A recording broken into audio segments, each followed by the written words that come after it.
Whether it's a mortgage, personal loans, credit cards, or all of the above, more and more people are drowning under the burden of their debt, and for those with enough income to keep their heads above water, the only logical choice may seem to be paying off their debts as quickly as possible. But wait, is that really the best financial game plan? While it certainly feels good to be debt-free, in some extremely rare situations you may be better off simply maintaining your debts and investing your spare cash. Fortunately, there are some basic principles you can use to help you determine whether to invest or pay down debt. Part 1. Learning the difference between good debt and bad debt. 1. Make a list that includes all of your liabilities. Gather your financial statements and make a list that includes all of your debts. The list should include the following: the name of the company that you borrowed the money from, the outstanding balance on the loan, the monthly minimum payment, the expected date when the loan will be fully paid off. 2. Create a list of everything that you bought with borrowed money. You probably used most of your debts to make purchases. Write down a list of everything that was paid for with a loan. If you can't remember everything you bought with your credit card, simply write down credit card purchases. 3. Combine the two lists.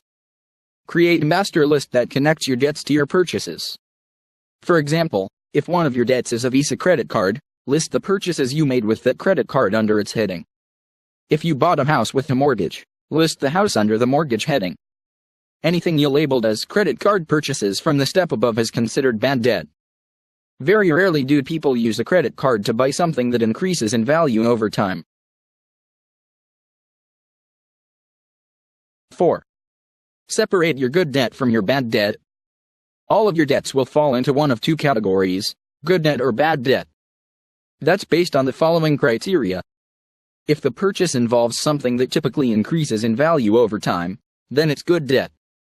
Examples of good debt include your home, your college education, renovations, and fine art. You accumulate bad debt when you use credit cards or other debt to establish or maintain a lifestyle you could not otherwise afford. Purchases that you no longer remember or use, such as entertainment, travel, or basic living expenses, are examples of bad debt and living beyond your means. Going into debt to purchase a new car is considered bad debt, since its value quickly depreciates and the interest rates may be very high. Part 2. Deciding whether to invest or pay off debt. 1. Eliminate all of your bad debt before you invest. The reason that you should eliminate your bad debt before you start investing is simple: you have a double expense associated with bad debt.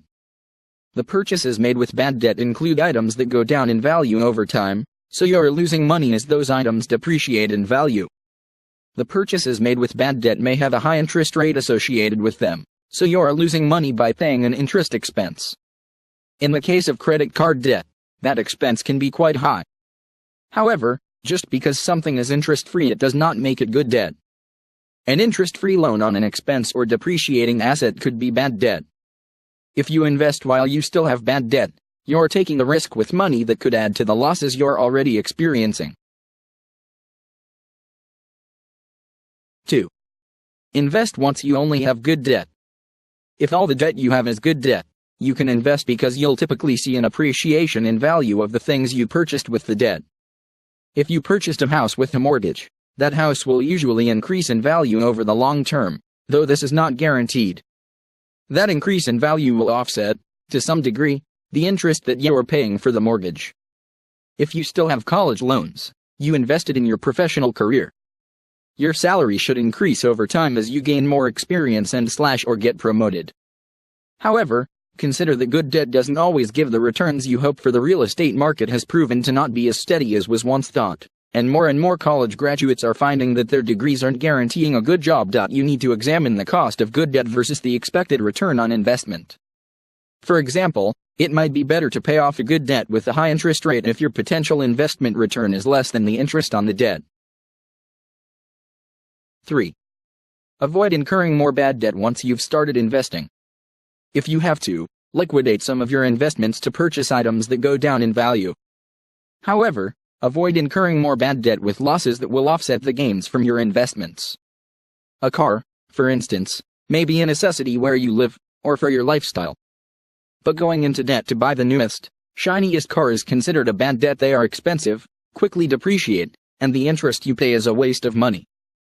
To avoid this, either pay cash for a reliable used car, or take out a loan with little or no interest and buy an inexpensive car you can pay off fairly quickly. 4. Look at the big picture.